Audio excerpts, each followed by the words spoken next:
A gang leader who led a drugs operation from his prison cell has been jailed along with 7 others for more than 34 years.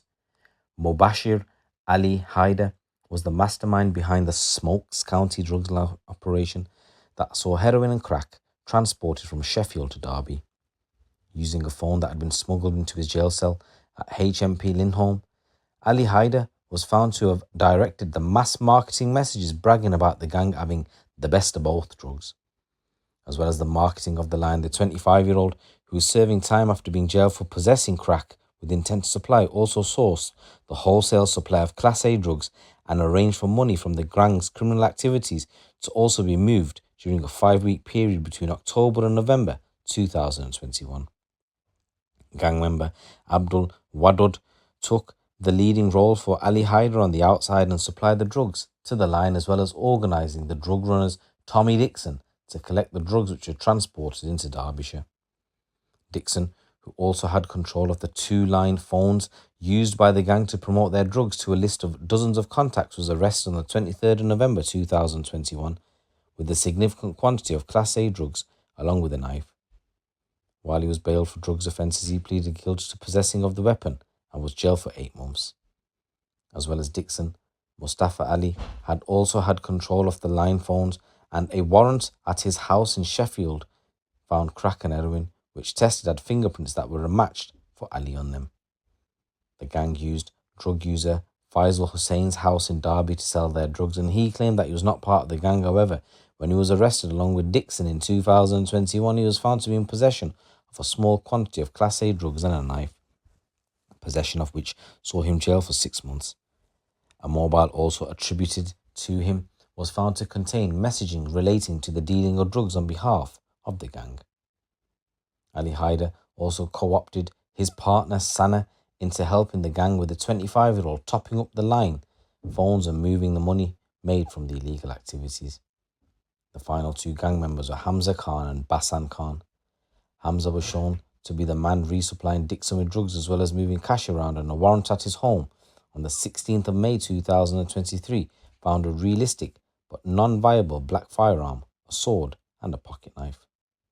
The final gang member, Basan Khan, was the gang's money man. He would collect cash and use it to purchase drugs and pay off debts for the gang leader Ali-Haider, with the phones providing crucial evidence of their activities and warrants finding quantities of both heroin and crack. 6 of the gang, Ali-Haider, Dixon, Ali Wadud, Hussein and Hamza Khan, pleaded guilty before the trial. Akbar and Basan Khan both had their cases put before the jury, and they too were found guilty. The gang were handed sentencing totaling 34 years and 5 months at Derby Crown Court. Mubashir Ali-Haider of HMP Nottingham, he was jailed for 9 years and 6 months. Abdul Wadud was jailed for 5 years and 8 months. Basan Khan got 4 years and 2 months. Tommy Dixon got 3 years and 9 months. Mustafa Ali got 3 years and 4 months. Sana got 3 years. Hamza Khan got 2 years and 10 months. And Faisal Shahzad Hussain got 2 years and 3 months. PC Pete Flounders, who ran the investigation into the gang, said this gang led by Ali-Haider pushed drugs into Derby, and we know have a devastating effect on vulnerable people. They have no concern for those who are affected, siphoning the cash from their criminality to fund their lifestyles. Ali-Haider, despite being behind bars, still felt that he was able to carry on sourcing and dealing the drugs, but he was wrong.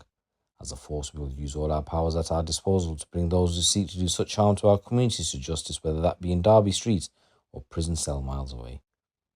Drug dealing destroys lives and brings with it other criminal behaviour and has no place in our county. And guys, in this next news story, a violent offender has been sentenced after stabbing a man in the neck in broad daylight.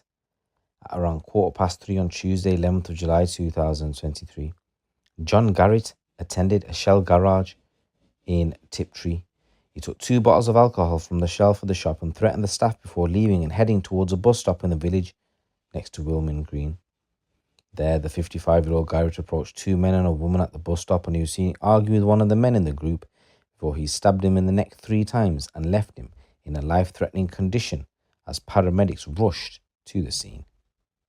6 people witnessed the violent attack, with Garrett fleeing the scene and returning to his address. Officers arrested Garrett at his home shortly after the attack, with more than a dozen officers working rapidly to collect the evidence required to ensure the CPS agreed to charge him with attempted murder and robbery. He was then remanded in custody, and Garrett appeared at Chelmsford Crown Court and pleaded guilty to causing GBH with intent and robbery, which was accepted by the CPS. He was sentenced to 13 years and 6 months in prison at the same court. Detective Kaylee Jackson, who built a case against Garrett, said, "This horrendous attack took place in the middle of the day. Children leaving the nearby school witnessed the attack and the aftermath as emergency services worked to save a man's life. The sheer number of witnesses that saw this assault with their own eyes left Garrett with no choice other than to plead guilty to GBH with intent. This is a substantial and necessary custodial sentence. Garrett is a dangerous individual content to use potentially deadly violence.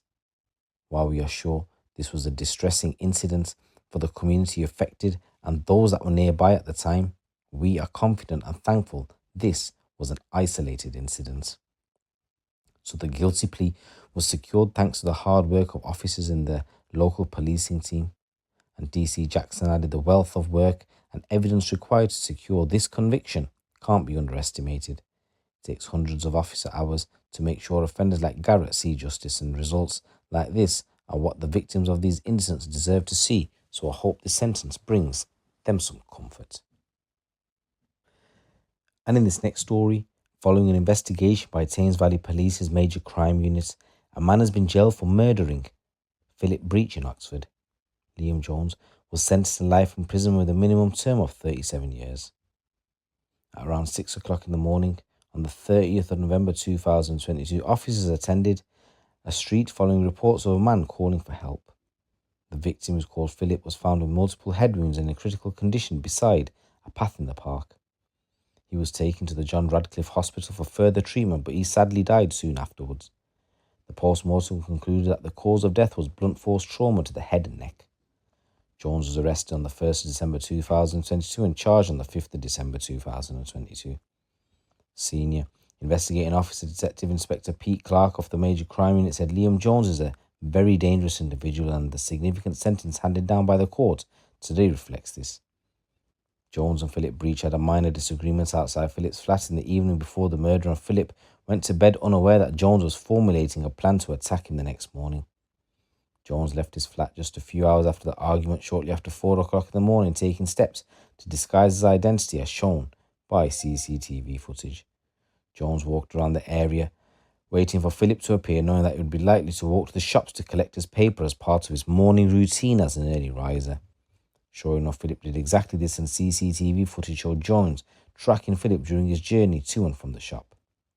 Eventually, Jones committed a sustained and frenzied attack on Philip in the park, causing significant injuries to his head and neck, and he sadly died a short time later. Just want to say rest in peace, Philip, and my condolences go out to your family. So guys, there's a number of stories coming out from the streets of the UK. It's your boy GC. Keep it locked, keep it real.